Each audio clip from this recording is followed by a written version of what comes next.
1776 সালে ভার্সাই চুক্তির মাধ্যমে ব্রিটেন থেকে মুক্তি পেল যুক্তরাষ্ট্র।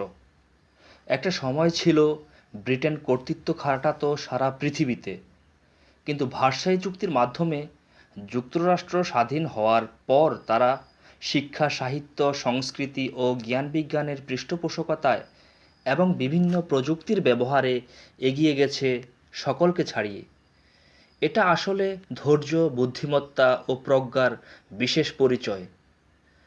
ওই দুই দেশের মধ্যে এখনও ভালো সম্পর্ক বিদ্যমান। পক্ষান্তরে 1946 সালে ভারতীয় উপমহাদেশে ব্রিটিশ শাসনের অবসান ঘটে। ব্রিটিশ বেনিয়ারা চলে যাওয়ার সময় উপমহাদেশকে বিভক্ত করে চলে গেছে 1947 এর ভারত ভাগের মধ্য দিয়ে। যদি ভারতীয় উপমহাদেশ বিভক্ত না হতো, তাহলে বাংলাদেশ, ভারত, পাকিস্তান থাকতো এক বিশেষ শক্তি হিসেবে। ভারতীয় উপমহাদেশে বিভক্ত হয়েছে, এতে কষ্ট নেই, কিন্তু আসল কষ্ট হলো আমাদের সাথে ভারত ও পাকিস্তানের ভালো সম্পর্ক এখনো গড়ে ওঠেনি। একটা সময় ছিল ভারত পাকিস্তান সমৃদ্ধ হতো বাংলার উপকরণ নিয়ে, অন্যদিকে বাংলাদেশ ছিল নিজ মূল্যেই মূল্যবান। ইবনে বতুতার ভ্রমণ সংক্রান্ত লিখনীতে বাংলার বিভিন্ন নিদর্শনের কথা পাওয়া যায়। বাংলায় পূর্বে 1 টাকায় 8 মণ চাল পাওয়া যেত, 1 পয়সায় 1 সের লবণ পাওয়া যেত, কিন্তু এখন আর তা সম্ভব নয়। এসব এখন বাঙালির কষ্টের স্মৃতি হিসেবে বয়ান করা যেতে পারে।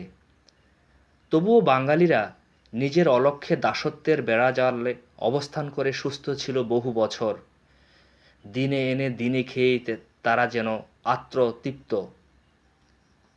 1757 সালে বিশ্বাসঘাতক মীর জাফরের কলঙ্কময় অধ্যায়ের সূত্রপাত হয়েছে। এতে বাঙালিরা কষ্ট পেলেও অতটা অনুভব করেনি হৃদয় দিয়ে।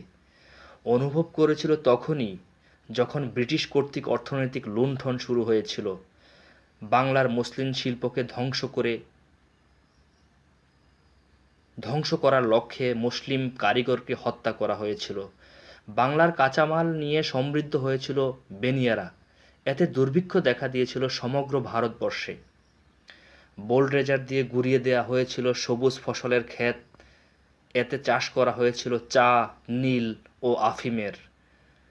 রবীন্দ্রনাথের সভ্যতার সংকট প্রবন্ধে ব্রিটিশ শাসনের স্বরূপ বিশ্লেষিত হয়েছে।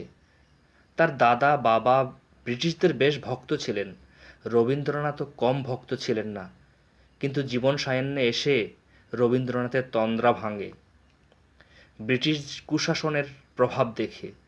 যদিও ব্রিটিশদের প্রভাবে বাঙালিরা শিল্প সাহিত্যর দিকে কিছুটা অগ্রসর হয়, কিন্তু যখন বাঙালির পেটে লাথি মারে তখন বাঙালিরা আর নীরব থাকেনি। পেশিতে জোর না থাকায় মনে মনে ওদের ঘৃণা করে ছোট ছোট আন্দোলনের সূত্রপাত করে, নীরব আন্দোলন করে। একটি নীরব আন্দোলনের কথা বলা যেতে পারে। কবি নজরুল ব্রিটিশ শাসনামলে বিদ্রোহের অগ্নিমূর্ত ধারণ করে জ্বলে উঠেছিল ধূমকেতু পত্রিকার মধ্য দিয়ে।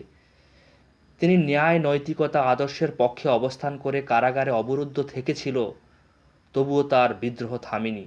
যাই হোক, ব্রিটিশদের জাতাকলে দীর্ঘকাল বাংলা ছিল অসহায়, নিঃস্ব। 200 বছর অসহনীয় জীবনের সমাপ্তি ঘটে চলে গেলেন তারা। কিন্তু হিন্দু মুসলমানের সংঘাত, মুসলমানদের মধ্যে সংঘাতের সুনিপন বীজ বিপন করা হয়েছিল সুকৌশলে। বাঙালিদের মধ্যে অনেকেই তা বুঝে উঠতে পারেনি। আর এ বীজ এখনো পর্যন্ত নদীর স্রোতের মতো বহবান অবস্থায় একই ভূখণ্ডের দুকুল ভাঙছে। এরই মধ্যে পশ্চিম পাকিস্তানের বিমাতাসুলভ আচরণ পূর্ব পাকিস্তানের মানুষ আরও বেশি মর্মাহত হয়। যে হৃৎপিণ্ডের মধ্যে পশ্চিম ও পূর্ব পাকিস্তানের বন্ধুত্ব ছিল, সেখানে ভাটা পড়ল। অথচ সংখ্যাগরিষ্ঠ লোক বাংলায় কথা বলে। তবুও পশ্চিম পাকিস্তানের শাসকগণ তাদের কর্তৃত্ব আরোপের লক্ষ্যে এক অধিবেশনে ঘোষণা দেয় উর্দুই হবে পাকিস্তানের রাষ্ট্রভাষা। কিন্তু রক্ত গরম ছাত্ররা ঢাকা বিশ্ববিদ্যালয়ে মধুর ক্যান্টিনে ও ঢাকা বিশ্ববিদ্যালয়ের কলেজ থেকে দুর্বার আন্দোলন গড়ে তোলে। পুলিশের গুলিতে অনেক ছাত্র মায়ের বুক খালি করে। অন্যদিকে স্বাধিকার আন্দোলনে শহীদ আসাদের রক্তমাখা শার্ট ছিল স্বাধীনতা আন্দোলনের এক বিশাল মাইলফলক। এরপর থেকে বাংলার উপর কড়া নজর রাখে পশ্চিমা শাসক গোষ্ঠী। বিভিন্ন বৈষম্যের প্রেক্ষিতে বাংলার মাটি হয় হত্যার লীলাভূমি। তবুও বাঙালিদের মধ্যে ধৈর্যের কমতি ছিল না। আরও ধৈর্য নামক দুর্বলতার সুযোগে 25শে মার্চ রাতে বিনা বিচারে বাঙালির উপর ঝাঁপিয়ে পড়ে। বাঙালিরা নিজ জীবনের বিনিময়ে দীর্ঘ 9 মাস যুদ্ধের পর বহু প্রত্যাশার স্বাধীনতা লাভ করে। কিন্তু এই স্বাধীনতা কি সেই স্বাধীনতা যেই স্বাধীনতার প্রেক্ষিতে আমি আমার ভূখণ্ডে বিচরণ করতে পারবো অবাধে? আমি নিজে যখন নিজ ভূখণ্ডে বিচরণ করি তখন কারও স্বাধীনতায় হস্তক্ষেপ করি না। তবুও কেন আমার স্বাধীনতা ও নিরাপত্তা রক্ষিত হয় না? এছাড়া আমার মৌলিক চাহিদা খাদ্য, বস্ত্র, শিক্ষা, চিকিৎসা, বাসস্থানের ক্ষেত্রে বৈষম্যের শিকার হই। দ্রব্যমূল্যের চড়া গতি, শিক্ষার ক্ষেত্রে সুযোগ সুবিধা কম, অন্যরা হয়তো পায়, আমি তা পাই না।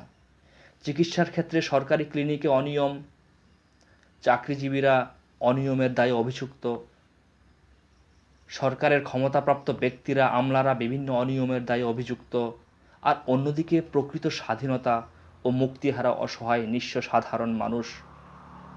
ঐতিহাসিক ইবনে খালদুনের ভাষায় একটি দেশের স্বাধীনতা আসলে সেই স্বাধীনতার আবারও একটি পূর্ণ স্বাধীনতা থাকে। আর সেই পূর্ণ স্বাধীনতা একটি যুদ্ধবিধ্বস্ত দেশে আসে তখনই যখন স্বাধীনতা প্রাপ্তির বয়স 100 বছর পূর্ণ হয়ে যায়। কিন্তু ভারত ও যুক্তরাষ্ট্রে স্বাধীন হয়েছে মাত্র কিছুদিন আগে। তবে তাদের মধ্যে পূর্ণ স্বাধীনতা আসতে 100 বছর সময় লাগেনি। কিন্তু কেন বাংলায় পূর্ণ স্বাধীনতা নেই? শুধুমাত্র পূর্ণ স্বাধীনতার নামে খণ্ড খণ্ড স্বাধীনতা বিরাজ করছে। আর এ স্বাধীনতা কি আমার পঙ্গু মুক্তিযোদ্ধা বাবার স্বাধীনতা? 1000 বছর লোহার কাছায় বন্দি ছিলাম, মুক্তি পেয়েও মুক্তি চাই না। লোহার খাঁচায় বন্দি ছিল সোনার একটা ময়না, মুক্তি পেয়েও সোনার ময়না মুক্তির কথা কয় না।